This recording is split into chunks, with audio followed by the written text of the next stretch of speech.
Welcome back to the Road Show this morning. In the buzz, overweight and out-of-shape recruiters for police, fire, and emergency medical services are presenting increasing problems for agencies around the country. According to the Centers for Disease Control and Prevention, Mississippi has the highest rate of obesity, with many recruits unable to complete a mile-and-a-half run. In the meantime, Massachusetts, 77% of fire and emergency medical technician trainees were either overweight or obese.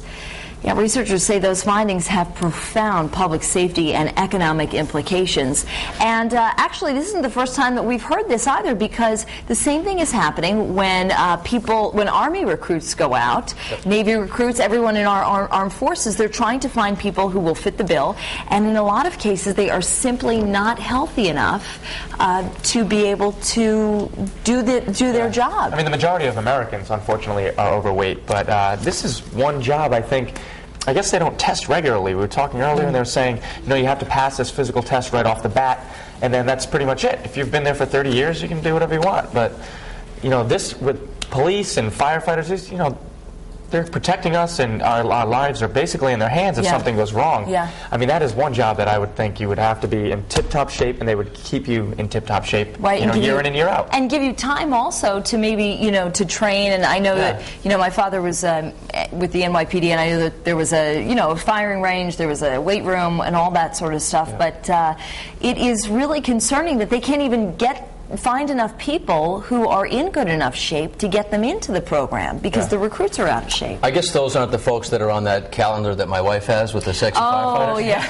That's a small percentage, apparently, of all the first responders. In all seriousness, though, if I'm in trouble, whether it be in a burning house or a car that flipped over or some sort of situation where somebody a little more physically fit than me has to get me out of that situation, or my family, yes, I am concerned about this. If this is a growing trend, obviously it doesn't mean all of them are like this, but yeah, I've driven to places or been in places where I've seen the people responding to an accident or a fire scene or whatever that are rather overweight, and I wonder myself, wow. I mean, that is frightening to think that they're running into that building. Yeah, 77% in Massachusetts. That's 3 out of 4 firefighters running into a building that... Well, and you have to worry when you're the family member, the wife, the children of the husband of these first responders, because in a lot of cases you think, oh my gosh, what if they do get into this situation and they don't have, you know, can they get out? That's a really scary thing. But what was really interesting was, you know, they also said that that this could potentially sap funding,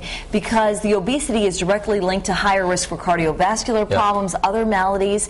And responders who are disabled on the job are entitled to disability pensions, of course. So then if something happens because you are overweight and you fall and disable yourself, you know, then the taxpayers are paying. And then also some departments nationwide have lowered their physical strength standards to avoid discrimination lawsuits, which to me is crazy. That seems like what we do with everything. Like when in school systems, when grades start slipping as a whole, they just lower the standards. Well, like, I don't understand why we keep doing that. Part of the reason I think they do that is not just for the potential for lawsuits, but also so that you can widen your net. Because if you have to find, you know, 10 people who can run a mile and a half, and you can only find 8, then maybe you say, all right, let's find 10 people who can run a mile.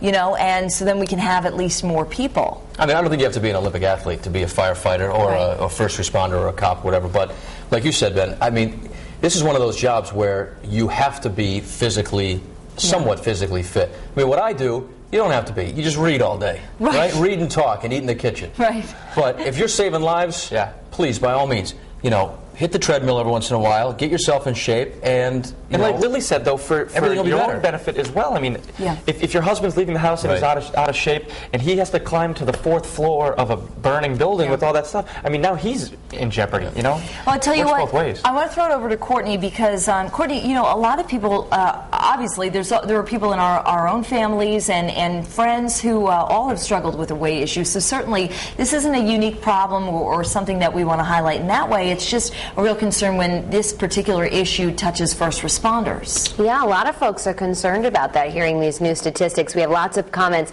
on the live blog, so we'll start there as usual on foxprovidence.com. And this one's from Smokey Wolves, and she said, I think it's important for police officers and firefighters to be fit. They have to help us, and if they aren't in shape, how can they? And this one's from Jerry, and he goes on to say, I think that anyone who works in that capacity should be in excellent physical health. He said, when I was in the Air Force, we had to pass a physical fitness test every 6 months. And then Evan goes on to say that he definitely thinks you need to be in good shape. He comes from a family of cops, he says, that are in good health there. Here's our poll right underneath the live blog. Is your safety being put at risk by unfit police and fire recruits? Your choices are A, yes, first responders have physical jobs.